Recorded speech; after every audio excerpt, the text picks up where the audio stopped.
पाठ 13 क्रिया तथा क्रिया के भेद वर्ब एंड इट्स टाइप्स। निम्नलिखित वाक्यों के रंगीन अंशों पर ध्यान दीजिए। बारिश हो रही है, धूप निकल रही है, बच्चे दौड़ रहे हैं, नौकर काम कर रहा है।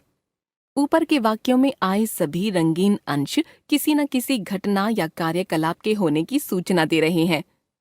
विभिन्न कार्यकलापों को बताने वाले शब्दों को व्याकरण में क्रिया कहते हैं। अब निम्नलिखित वाक्यों पर भी ध्यान दीजिए। पिताजी आने वाले हैं, गीता डॉक्टर है, वे लोग बेईमान हैं। इन वाक्यों में आने वाले हैं एवं है शब्द होना क्रिया के रूप हैं। इस क्रिया से किसी वस्तु या व्यक्ति की स्थिति या अवस्था या सत्ता का पता चलता है। व्याकरण में ये शब्द भी क्रिया कहे जाते हैं। क्रिया की परिभाषा। क्रिया वे शब्द हैं जिनसे किसी घटना या कार्यकलाप के होने या करने की सूचना मिलती है अथवा किसी वस्तु या व्यक्ति की स्थिति, अवस्था या सत्ता का पता चलता है। क्रिया की रचना। पढ़ना क्रिया के विभिन्न रूपों पर ध्यान दीजिए। वह किताब पढ़ रहा है, मैं रोज रामायण पढ़ता हूँ। अब वह नहीं पढ़ेगा, तुम्हें रोज पढ़ना चाहिए, मैं शाम को पढ़ लूंगा, मैं उससे किताब पढ़वा रहा हूँ। इन वाक्यों में आने वाले क्रिया के सभी रूपों में पढ़ अंश समान रूप से आ रहा है। इसी अंश से क्रिया के मुख्य अर्थ पढ़ना का पता चलता है। व्याकरण में इसको मुख्य क्रिया या धातु कहते हैं। धातु क्रिया के विभिन्न रूपों में समान रूप से आने वाले तथा क्रिया के मुख्य अर्थ को बताने वाले अंश को धातु कहा जाता है। जैसे चल, उठ, लिख, कर, सो, जा, हंस आदि। सहायक क्रिया। ऊपर के वाक्यों में आए पढ़ना क्रिया के विभिन्न रूपों में से यदि पढ़ धातु अलग कर दें तो क्रमशः रहा है, ताहूं, एगा, ना चाहिए, लूंगा, वा रहा हूं रूप बच जाते हैं। ये वे रूप हैं जो मुख्य क्रिया या धातु में लगकर संपूर्ण क्रिया पदबंध बनने में उसकी सहायता करते हैं। इसीलिए व्याकरण में इन अंशों को सहायक क्रिया कहा जाता है। अतः सहायक क्रिया क्रिया का वह अंश है जो मुख्य क्रिया या धातु में लगकर क्रिया पदबंध की रचना करता है। क्रिया के भेद। क्रिया के भेद दो आधारों पर किए जाते हैं, कर्म की अपेक्षा या अनपेक्षा के आधार पर, रचना के आधार पर। कर्म की अपेक्षा या अनपेक्षा के आधार पर क्रिया के भेद। इस आधार पर क्रिया के दो भेद किए जाते हैं, सकर्मक क्रिया तथा अकर्मक क्रिया। सकर्मक क्रिया जो क्रिया कर्म की अपेक्षा करती है सकर्मक क्रिया कहलाती है। अपेक्षा करने का अर्थ यह नहीं है कि वाक्य में कर्म उपस्थित हो ही। यदि कर्म उपस्थित नहीं भी होता तो भी कर्म की अपेक्षा करने के कारण क्रिया सकर्मक ही मानी जाती है। वाक्य में कर्म का प्रयोग होगा या नहीं यह तो वक्ता की इच्छा पर निर्भर करता है। निम्नलिखित वाक्यों के दूसरे उपवाक्य में कर्म का लोप कर दिया गया है, फिर भी दोनों उपवाक्यों की क्रिया सकर्मक है। जैसे मैंने आइसक्रीम खाई, तुमने खाई या नहीं? हम लोगों ने कल ताजमहल देखा, तुमने देखा है या नहीं? मेरे सभी दोस्त चित्र बना रहे हैं, तुम क्यों नहीं बना रहे? मैंने एक कहानी पढ़ी है, तुम पढ़ना चाहोगे? कर्म की पहचान। क्रिया पर क्या या किसे या किसको शब्दों से प्रश्न करके कर्म की पहचान की जा सकती है। क्रिया पर क्या शब्द से प्रश्न करने के बाद उत्तर में जो निर्जीव संज्ञा प्राप्त होती है वह उस क्रिया का मुख्य कर्म या प्रत्यक्ष कर्म कहलाती है तथा किसे या किसको प्रश्न के उत्तर में जो सजीव संज्ञा मिलती है उसे गौण या अप्रत्यक्ष कर्म कहते हैं। जैसे माँ मिठाई बना रही है, प्रश्न क्या बना रही है? उत्तर मिठाई, कर्म प्रत्यक्ष कर्म। माँ ने बच्चे को मिठाई दी, क्या दी? मिठाई, प्रत्यक्ष कर्म।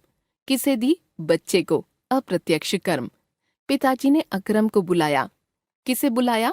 अकरम को, अप्रत्यक्ष कर्म। ऊपर दिए गए विवरण से यह स्पष्ट है कि कुछ सकर्मक क्रियाएं केवल एक कर्म की ही अपेक्षा करती हैं तो कुछ दो कर्मों की। इस आधार पर उनके दो भेद हो जाते हैं, एक कर्मक तथा द्विकर्मक। एक कर्मक क्रिया जो सकर्मक क्रिया केवल एक कर्म की ही अपेक्षा करती है एक कर्मक कहलाती है। जैसे वह गाना गाएगी, नौकर ने खाना बनाया, माँ ने नितिन को बुलाया, उसने नौकर को बहुत मारा। द्विकर्मक क्रिया जो सकर्मक क्रिया दो कर्मों, मुख्य कर्म और गौण कर्म की अपेक्षा करती है द्विकर्मक क्रिया कहलाती है। जैसे प्रधानाचार्य ने छात्रों को प्रमाण पत्र दिए, मैंने अपने दोस्त से किताबें खरीदी। वह पिताजी से सामान लाया। अकर्मक क्रिया। अकर्मक क्रिया वह क्रिया है जो वाक्य में कर्म की अपेक्षा नहीं करती, जैसे आना, जाना, चलना, दौड़ना, सोना, हंसना, रोना, मुस्कुराना आदि।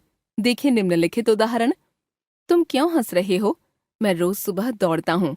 वह रात को 10 बजे सोती है। दोनों बच्चे अच्छे स्कूल में पढ़ते हैं। बच्चा क्यों रो रहा है? आप यहीं बैठिए। अकर्मक तथा सकर्मक की पहचान। क्रिया अकर्मक है या सकर्मक, इसकी पहचान करने के लिए वाक्य की क्रिया पर क्या से प्रश्न करना चाहिए और देखना चाहिए कि इस क्या के उत्तर में वह क्रिया किसी की अपेक्षा करती है या नहीं। जैसे वाक्य बच्चा लिख रहा है, प्रश्न क्या, उत्तर पत्र या संभावित उत्तर निबंध आदि। क्रिया की प्रकृति सकर्मक। माँ कपड़े धो रही है, क्या, कपड़े, सकर्मक। मोहन गा रहा है, क्या, गीत, सकर्मक। शीला जा रही है, क्या, कुछ नहीं, अकर्मक। अर्थात यदि क्या के उत्तर में कोई क्रिया किसी वस्तु कर्म की अपेक्षा करती है तो वह सकर्मक क्रिया कही जाती है, लेकिन अकर्मक क्रिया क्या के उत्तर में किसी भी कर्म की अपेक्षा नहीं करती। कर्म की अपेक्षा न करने के कारण वह अकर्मक क्रिया कही जाती है। वाक्य में कर्म का लोप। प्रायः बोलचाल की भाषा में हम वाक्य से कर्म का लोप भी कर देते हैं और श्रोता संदर्भ से अर्थ समझ लेता है। जैसे मोहन सोहन से क्या कर रहे हो? सोहन खाना खा रहा हूँ। यहाँ खाना संज्ञा कर्म का लोप कर दिया गया है। इसी तरह अन्य उदाहरण देखिए। बच्चे लिख रहे हैं, पत्र। पिताजी पढ़ रहे हैं, अखबार। कुछ लोगों का यह भ्रम है कि क्रिया को सकर्मक तभी कहा जाएगा जब वाक्य में कर्म उपस्थित हो। वाक्य में कर्म आएगा या नहीं यह तो वक्ता की इच्छा पर निर्भर करता है। ध्यान रखिए, सकर्मक या अकर्मक होना क्रिया का गुण है। यदि कोई क्रिया सकर्मक है तो वह हमेशा सकर्मक ही रहेगी और अकर्मक है तो अकर्मक ही रहेगी। वाक्य में कर्म आया है या नहीं आया, इससे क्रिया की सकर्मकता या अकर्मकता प्रभावित नहीं होती। क्रिया की सकर्मक होने की शर्त यह नहीं है कि वाक्य में कर्म आया है या नहीं, बल्कि यह है कि वह कर्म की अपेक्षा करती है या नहीं। रचना के आधार पर क्रिया के भेद। इस आधार पर क्रिया के प्रमुख भेद इस प्रकार हैं: सरल क्रिया, संयुक्त क्रिया, प्रेरणार्थक क्रिया, नामिक क्रिया।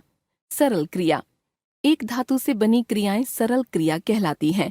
सभी अकर्मक तथा सकर्मक क्रियाएं इस वर्ग में आती हैं। जैसे वे नहीं आए, सब लोग मंदिर गए हैं, कल रात कोई नहीं सोया, उसने आज खूब आइसक्रीम खाई। संयुक्त क्रिया। दो धातुओं के योग से बनी क्रिया को संयुक्त क्रिया कहते हैं। जैसे चल देना, पढ़ लेना, खो जाना, कर लेना, भेज देना, देख लेना, उठ जाना, मार देना आदि। संयुक्त क्रिया यद्यपि दो क्रियाओं के मेल से बनती है, पर पहली क्रिया से ही क्रिया के अर्थ का पता चलता है। जैसे आ जाना में क्रिया का मुख्य अर्थ आना है। जहाँ तक दूसरी क्रिया का सवाल है उसे रंजक क्रिया कहते हैं, क्योंकि वह अपना अर्थ छोड़कर पहली क्रिया के अर्थ में कुछ विशिष्टता ला देती है। इसी के कारण किसी एक क्रिया से बनी संयुक्त क्रियाओं के अर्थ में थोड़ा थोड़ा अंतर आ जाता है। नीचे दिए गए वाक्यों के अर्थ में थोड़ा थोड़ा अंतर है। जैसे गाड़ी चल दी, चलना प्लस देना। गाड़ी चल निकली, चलना प्लस निकलना। गाड़ी चल पड़ी, चलना प्लस पढ़ना। गाड़ी चल गई, चलना प्लस जाना। देखिए संयुक्त क्रिया के प्रयोग के अन्य उदाहरण। मैंने किताबें खरीद ली हैं, यानी मैंने किताबें खरीद दी हैं। उसने काम कर लिया था, उसने काम कर दिया था। वह ट्रेन में ही सो गया था, वह ट्रेन में ही सो लिया था। प्रेरणार्थक क्रिया। प्रेरणार्थक क्रिया वह क्रिया है जिसका कर्ता स्वयं कार्य न कर किसी दूसरी संज्ञा को कार्य करने के लिए प्रेरित करता है। जैसे भारती ने नौकर से काम कराया। वाक्य में भारती ने स्वयं कार्य नहीं किया, बल्कि उसने नौकर को काम करने के लिए प्रेरित किया और बाद में नौकर ने उस काम को संपन्न किया। देखिए कुछ उदाहरण। वह अपने बेटे को खाना खिला रही है। माँ नौकर से कपड़े धुलवा रही है। मेरा दोस्त आज मुझे फिल्म दिखाएगा। वह आया से बच्चे को चलवा रही है।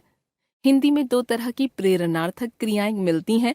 कुछ प्रेरणार्थक क्रियाओं की रचना मूल क्रिया के मध्य में आ प्रत्यय जोड़कर की जाती है तथा कुछ की रचना वा प्रत्यय जोड़कर। ऊपर के वाक्यों में प्रेरणार्थक क्रिया के दोनों रूप देखे जा सकते हैं। जिन प्रेरणार्थक क्रियाओं की रचना आ प्रत्यय जोड़कर की जाती है वे प्रथम प्रेरणार्थक कहलाती हैं तथा जिनकी रचना वा प्रत्यय जोड़कर की जाती है वे द्वितीय प्रेरणार्थक कहलाती हैं। जैसे हंसना क्रिया से हंसाना प्रथम प्रेरणार्थक है तो हंसवाना द्वितीय प्रेरणार्थक। देखिए दोनों तरह की प्रेरणार्थक क्रियाओं के अन्य उदाहरण। प्रथम प्रेरणार्थक, द्वितीय प्रेरणार्थक। माँ बच्चे को सुलाती है, माँ आया से बच्चे को सुलवाती है। माँ गरीबों को खाना खिलाती हैं, माँ नौकर से गरीबों को खाना खिलवाती हैं। मैंने उसको नाश्ता कराया, मैंने माँ से उसको नाश्ता करवाया। अध्यापक ने मुझे कुर्सी से उठा दिया, अध्यापक ने मुझे कुर्सी से उठवा दिया। नीचे की तालिका में अकर्मक तथा सकर्मक क्रियाओं से विकसित कुछ प्रेरणार्थक क्रियाओं के उदाहरण दिए जा रहे हैं। मूल क्रिया, प्रेरणार्थक क्रिया। अकर्मक, प्रथम प्रेरणार्थक, द्वितीय प्रेरणार्थक। चलना, चलाना, चलवाना। सोना, सुलाना, सुलवाना। उठना, उठाना, उठवाना। रोना, रुलाना, रुलवाना। बोलना, बोलाना, बोलवाना। नामिक क्रिया। संज्ञा, सर्वनाम तथा विशेषण को नाम कहा जाता है। नाम, संज्ञा, सर्वनाम तथा विशेषण में प्रत्यय जोड़कर जो क्रियाएं बनाई जाती हैं वे नामिक क्रिया कहलाती हैं। देखिए उदाहरण। शब्द नामिक क्रिया। संज्ञा, लालच, ललचाना। गप, गपियाना। झूठ, झुठलाना। शर्म, शर्माना। हाथ, हथियाना। टक्कर, टकराना। सर्वनाम, अपना, अपनाना। विशेषण, गरम, गरमाना। लंगड़ा, लंगड़ाना। चिकना, चिकनाना। साठ, सठियाना। हमने सीखा, क्रिया वे शब्द हैं जिनसे किसी कार्य के होने या करने का बोध होता है अथवा किसी व्यक्ति या वस्तु की अवस्था या स्थिति का पता चलता है। क्रिया के भेद दो आधारों पर किए जाते हैं, कर्म की अपेक्षा या अनपेक्षा के आधार पर तथा रचना के आधार पर। कर्म की अपेक्षा या अनपेक्षा के आधार पर क्रिया के दो भेद होते हैं, अकर्मक तथा सकर्मक। अकर्मक क्रिया कर्म की अपेक्षा नहीं करती तथा सकर्मक क्रिया कर्म की अपेक्षा करती है। कर्म दो प्रकार के होते हैं, प्रत्यक्ष कर्म तथा अप्रत्यक्ष कर्म। प्रत्यक्ष कर्म का पता क्रिया पर क्या प्रश्न के उत्तर में मिलता है तथा अप्रत्यक्ष कर्म का पता किसे या किसको प्रश्नों के उत्तर में। प्रत्यक्ष कर्म कोई निर्जीव वस्तु होती है तथा अप्रत्यक्ष कर्म कोई जीवधारी प्राणी। सकर्मक क्रिया एक कर्म की अपेक्षा करती है या दो कर्मों की। इस आधार पर उसके दो उपभेद हो जाते हैं, एक कर्मक तथा द्विकर्मक। संयुक्त क्रिया दो क्रियाओं के संयोग से बनती है। पहली क्रिया पूरे क्रिया पदबंध को अर्थ प्रदान करती है तथा दूसरी क्रिया पहली क्रिया के अर्थ में छटाएं बिखेरती है। प्रेरणार्थक क्रिया में एक संज्ञा दूसरी संज्ञा को काम करने के लिए प्रेरित करती है, तब दूसरी संज्ञा उस काम को स्वयं संपादित करती है। हिंदी में प्रेरणार्थक क्रिया के दो उपभेद मिलते हैं, प्रथम प्रेरणार्थक तथा द्वितीय प्रेरणार्थक। प्रथम प्रेरणार्थक की रचना मूल क्रिया के मध्य में आ प्रत्यय जोड़कर तथा द्वितीय प्रेरणार्थक की रचना वा प्रत्यय जोड़कर होती है। नामिक क्रिया वह क्रिया है जिसका पहला अंश नाम अर्थात संज्ञा, सर्वनाम, विशेषण होता है तथा दूसरा अंश कोई प्रत्यय।